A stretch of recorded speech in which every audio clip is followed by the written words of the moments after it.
Hi hello brother, ఎలా ఉన్నారు అందరూ? రీసెంట్గా వచ్చేసి ఒక చిన్నపాటి ఇన్సిడెంట్ అయితే జరిగింది. మెడ్రాస్ చెందినటువంటి అతను, అదేవిధంగా మా యూపీకి చెందినటువంటి ఆవిడ మధ్యలో జరిగినటువంటి ఒక చిన్నపాటి ఇబ్బంది అనమాట.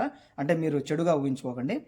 అదేంటంటే కనుక మేము ప్రతిసారి వచ్చేసి శనివారం కానీ ఆదివారం కానీ చిన్న చిన్న పార్టీలు ఉన్నప్పుడు వచ్చేసి నేను ఎక్కడైతే వర్క్ చేస్తున్నానో వాళ్ళని వచ్చేసి అక్కడికి తీసుకెళ్తూ ఉండేవాడిని.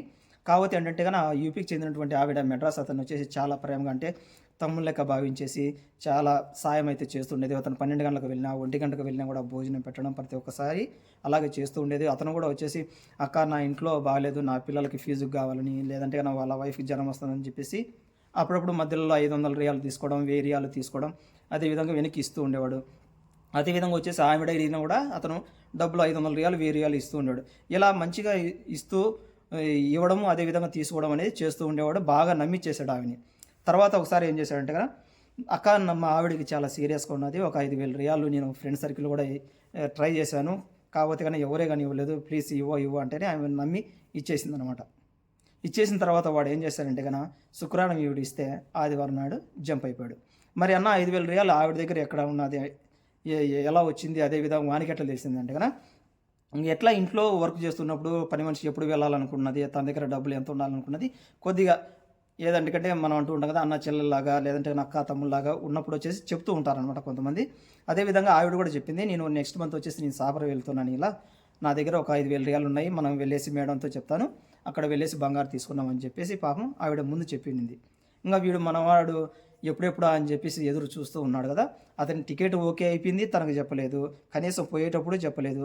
అతను ఏం చేశాడంటే ఇండియాకి వెళ్ళిన తర్వాత కూడా పాపం మేము ఐబో నుంచి వాట్సాప్ నుంచి ఒక 2-3 సార్లు మెసేజ్ చేసినా కూడా రిప్లై ఇవ్వకుండా మూడోసారి చేసినప్పుడు ఏం చేస్తుంటే పూర్తిగా బ్లాక్ అయితే చేసేసాడు. 5000 రియాలన్నా కూడా మన ఇండియన్ కరెన్సీలో తీసుకున్నా కూడా 1,10,000 రూపాయలు అయితే అవుతుంది.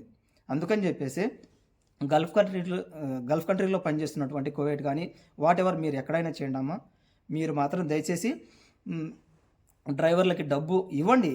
500 రియాలో 1000 రియాలో, అది కూడా ఎటువంటి సమయంలో ఇస్తారంటే కనుక మీ భర్త లేదంటే కనుక మీ కొడుకు, మీ అన్నదమ్ముడు ఎవరో ఒకరికి ఆ డ్రైవర్ వాడు ఎక్కడుంటాడు, కనీసం వాడి ఇల్లు ఎక్కడుంది, అట్లీస్ట్ మీ భర్త ఏ జిల్లా, ఆ జిల్లాకు పోయేసి కనీసం వాడు ఎక్కడున్నాడో కనీసం చిన్నపాటి ఇన్ఫర్మేషన్ తెలిసినా ఇవ్వండి తప్ప మీరు ఏమీ తెలుసుకోకుండా 5000 రియాలు 6000 రియాలు ఇలా మోసపోయినటువంటి ఆడబిడ్డలు అయితే చాలామంది ఉన్నారు.